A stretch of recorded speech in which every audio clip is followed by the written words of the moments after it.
Namaskar. As we celebrate Rabindra Jayanti, we pay homage to a poet, an artist who believed that art knows no boundaries. While Thakur's roots were firmly planted in the golden soil of Bengal, his branches reached out to touch the distant horizons of the world. Today, we explore a fascinating chapter of his musical journey, the Bilenthera or foreign return influence of European folk and Western classical melodies on Rabindra Sangeet. In 1878, young Rabindranath travelled to England. There, amidst the fog of London and the rolling hills of the countryside, he was captivated by the structure of English, Irish, and Scottish ballads. He didn't just copy them, he transcreated them. He took the rhythmic skeleton of Western tunes and breathed into them the Rosh, the deep flavored essence of Indian emotions. Rabindranath Tagore proved that music is a universal language. By blending the East and the West, he created a legacy that is truly global. As we sing these songs today, we celebrate not just a poet, but a bridge that connects every human heart. Our first presentation explores a classic English song based on a poem by Ben Jonson, Drink to Me Only with Thine Eyes. Tagore transformed this spirited Western toast into a song of deep spiritual yearning and devotion. Kotobaro Bhebechinu Apona Bhuliya. To a Bengali, this song is the very definition of Atmanibedan or self-surrender. Notice how the graceful, flowing meter of the English original finds a new home in the poet's confession of love, where the beloved is elevated to a Shorgero Devota, a deity of the heavens.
Drink to me only with thine eyes, and I will pledge with mine. Oliver kiss within the cup, and I'll not ask for wine. The thirst that from the soul doth rise, doth ask the drink divine. But might I of Jove's nectar sip, I would not change for thine.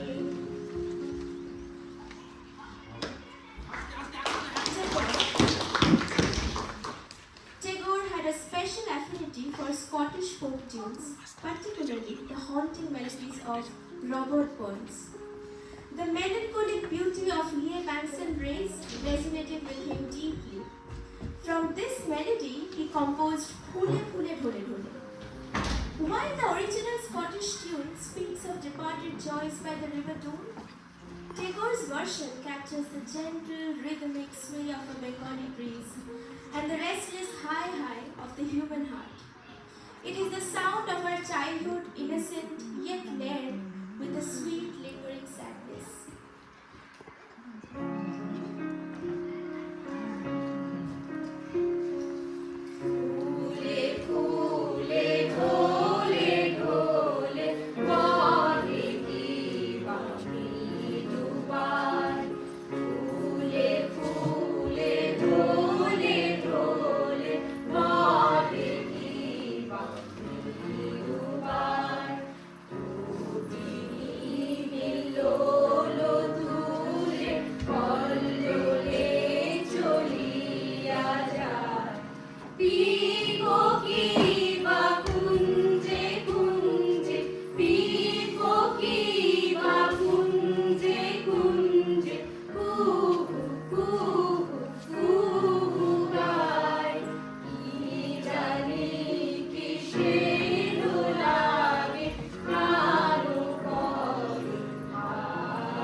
Inspiration is a two-way street that knows no map.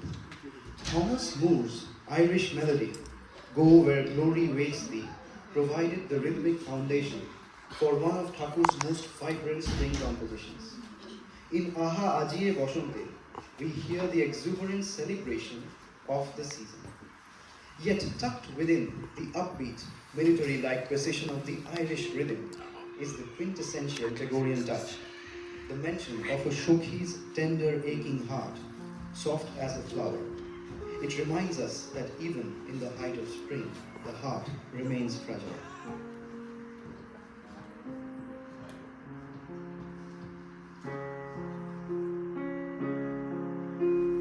Oh, where glory waits thee, but what fame relays thee. Oh, still remember me. When the praise thou meetest to thine ear is sweetest, oh, then remember me.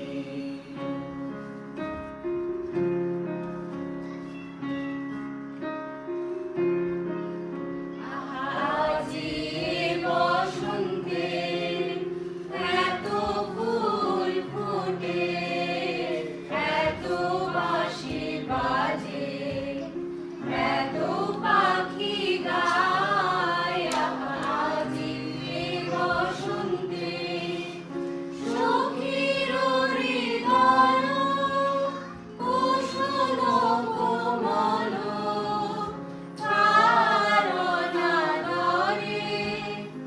আজি ঝরে যায়, কেন কাছে আসো, কেন মিছে হাসো। কাছে যে আসিত, সে তো আসিতে না চায়। আজি এ বসন্তে এত ফুল ফোটে, এত বাঁশি বাজে, এত পাখি গায়। আজি এ বসন্তে। We conclude with perhaps the most famous cross-cultural adaptation in history, Auld Lang Syne, is the world's anthem for parting and remembrance. Tagore took this Scottish melody and gave Bengal its own eternal anthem of nostalgia, Purano Sei Diner Kotha. For every Bengali, this is not just a song. It is a journey back to the Bokuntala, to the sweets of our youth, and to the friends we have lost along the way. It reminds us that no matter how far we wander, across the Ganga or the Thames, the memories of the old days remain etched in our heart.